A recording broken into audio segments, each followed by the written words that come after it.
Halo Malaysia, halo. Ramai orang Malaysia tanya saya, kenapa Malaysia tak takut Indonesia? Memanglah kita tak takut dengan Indonesia. Indonesia merdeka pun hadiah. Selepas tahun 1946, Belanda datang, Belanda jajah balik. Sehingga Sukarno ditangkap. Mana kata Indonesia menang perang? Lain itu, Malaysia lah yang menghapuskan komunis Indonesia dan Sukarno dan menyelamatkan raja-raja Melayu di sana. Anda nak tahu, Sukarno dibuang oleh Malaysia. Kenapa Malaysia ganti Sukarno kepada Suharto? Sebab Suharto minta Malaysia jangan jajah Indonesia pada tahun 1966. Kenapa Suharto setuju tangkap Sukarno? Sebab Sukarno anti Melayu dan Inggeris. Sukarno pergi mana-mana dia akan kutuk orang Melayu dan Inggeris dan menuduh mereka sebagai ejen Inggeris. 1966, Sukarno hapuskan Sultan ala Hitler. Indonesia, jika mereka meneruskan perang pada tahun 1965, mereka akan kalah. Negara Aceh, Papua Kalimantan mahu mereka sebenarnya. Sepatutnya selepas tahun 1967, Suharto patut beri mereka kemerdekaan. Malangnya Tengku Abdul Rahman kata, kau try lah uruskan dulu negara engkau, aku akan bagi engkau peluang kedua. Ekonomi Indonesia selepas tahun 1960-an, 70-an gagal. Sebab itulah orang Aceh, Papua mula berontak dan mereka menang. Sehingga kan pemerintah Indonesia pada masa itu meminta damai. Ras Indo kalau anda buat kajian, mereka memang IQ rendah lah. Mereka kalah ekonomi berbanding dengan orang Banjar, orang Bugis, orang Melayu. Sebab orang Indo ni dia tak pijak. Lain itu, pada tahun sekarang hingga dulu banyak orang Indo lari ke Malaysia, Hong Kong, Taiwan. Sebab dekat Indo hidup sangat susah. Perang Indonesia Malaysia dan Australia lebih kuat. Kita boleh jajah Indonesia dalam tempoh berapa bulan ataupun minggu. Amerika, Eropah dan Belanda sebenarnya tidak suka Indonesia. Sebab mereka tahu Indonesia sebuah negara yang gagal dan kuat rasuah. Malaysia lah antara menjadi negara harapan oleh Eropah dan Amerika untuk membuarkan Endon. Jika kita lihat sekarang, Indonesia sibuk beli senjata.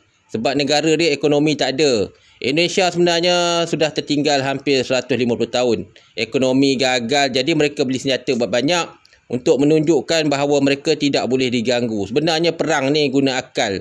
Jika kita lihat kekuatannya, Endon tidak ada kekuatan. Endon hutang banyak. Endon juga tidak akan dibantu oleh IMF, China dan Rusia. Sebab apa? Sebab mereka tidak mahu bayar hutang dan Indonesia juga bangsa yang sangat ganas dan suka dikawal. Okey guys, kalau anda lihat Papua merdeka, Aceh merdeka pada masa depan ialah betul. Tak lama lagi negara Aceh akan mula berdagang di Pulau Pinang. Selepas berdagang dan dilobi oleh Malaysia, Aceh akan mendapat haknya kembali. Kalau nak ikutkan orang Sumatera, semuanya mahu merdeka. Bila tiba masanya, Papua, Aceh, Kalimantan, Sulawesi akan merdeka. Ia telah ditulis dalam buku sejarah Melayu bahawa Indonesia ni memang negara yang tidak perlu wujud. Indonesia tenteranya memang tak kuat. Dia kalah perang di Papua. Bukti Endon sangat lemah. Orang Papua pun tak peduli dah dengan Endon ni. Mereka banyak mendapat bantuan senjata daripada Australia di Papua New Guinea. Walaupun negara Papua New Guinea itu adalah boneka Australia, setidaknya ia tidak masuk ke dalam Indonesia. Aceh pada masa depan akan buka bisnes. Malaysia pada masa depan akan lobby negara-negara Sumatera, Kalimantan untuk merdeka. Berakhirnya Indonesia ada baiknya. Kata Belanda, Indonesia ini bangsanya penipu, khususnya bangsa Endon dan Sukarno. Mereka ini satu bangsa yang suka menjerit-jerit, suka dikawal, tak ada disiplin. Mereka ini tidak patut wujud pun, kata Belanda. Dan pada masa datang, Sukarno sudah menipu Belanda. 1950 Sumatera telah ditipu oleh Sukarno, Kalimantan telah ditipu kemerdekaan dan dihapuskan raja-rajanya. Itulah sebab Indonesia tak akan aman. Kerana budaya menipu orang Indo ini telah menyebabkan dunia tertumpu kepada Indonesia. Sumatera hancur di bawah Sukarno.